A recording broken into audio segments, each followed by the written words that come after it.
Halo, apa kabar? Senang rasanya dapat bertemu Anda melalui modul paket C untuk mata pelajaran Bahasa Indonesia yang berjudul Menyingkap Ilmu Pengetahuan di Sekitar Kita.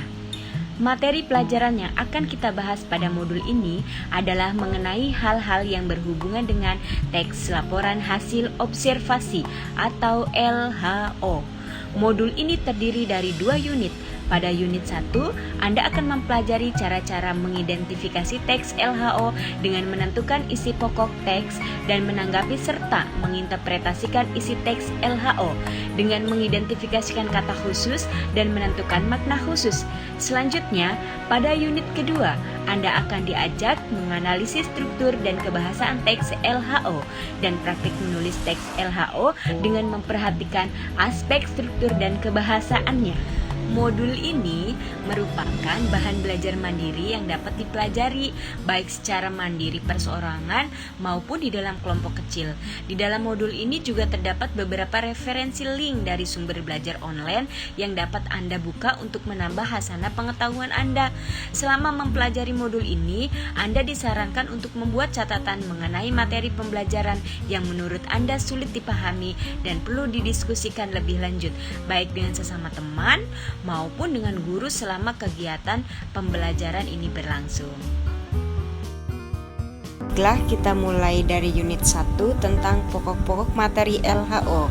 Yang pertama, pengertian teks LHO. Teks laporan hasil observasi adalah teks yang menghadirkan informasi tentang suatu hal secara apa adanya, lalu dikelompokkan dan dianalisis secara sistematis sehingga dapat menjelaskan suatu hal secara rinci dan dari sudut pandang keilmuan. Selanjutnya yang kedua, tujuan teks LHO. Tujuan teks laporan observasi adalah untuk memberikan informasi tentang suatu objek atau situasi setelah diadakannya investigasi atau penelitian secara sistematis dengan memperinci, mengklasifikasi dan memberi informasi faktual tentang orang, hewan, objek, atau fenomena. Kemudian yang ketiga, ciri-ciri teks LHO.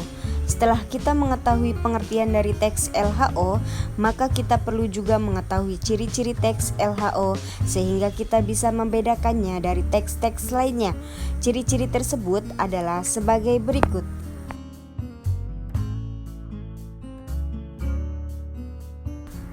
Selanjutnya, menemukan gagasan pokok teks. Gagasan utama atau gagasan pokok adalah pernyataan yang menjadi inti dari sebuah pembahasan, atau dengan bahasa lain, gagasan utama adalah gagasan yang menjadi dasar pengembangan sebuah paragraf. Gagasan utama biasanya terletak pada kalimat utama. Kalimat utama lazimnya terdapat pada awal paragraf. Di bawah ini, cara mencari gagasan utama pada teks laporan hasil observasi adalah sebagai berikut. Untuk mencapai tujuan belajar yang diharapkan, Anda harus membaca materi pelajaran secara saksama dan jangan merasa segan atau malu untuk mempelajarinya berulang-ulang. Anda juga diingatkan untuk mengerjakan setiap aktivitas belajar yang tersedia. Buatlah catatan kecil untuk materi pelajaran yang belum Anda pahami dan yang perlu Anda tanyakan kepada tutor atau fasilitator. Manakala Anda telah selesai mempelajari materi pelajaran yang dibahas pada unit 1, Anda dapat mengerjakan soal-soal latihan atau tugas yang tersedia. Jika Anda dapat menjawab 70% benar dari pertanyaan yang terdapat di dalam soal-soal latihan atau tugas, maka Anda dapat melanjutkan kegiatan belajar Anda untuk mempelajari materi pelajaran yang dibahas unit 2. Selamat belajar dan semoga sukses!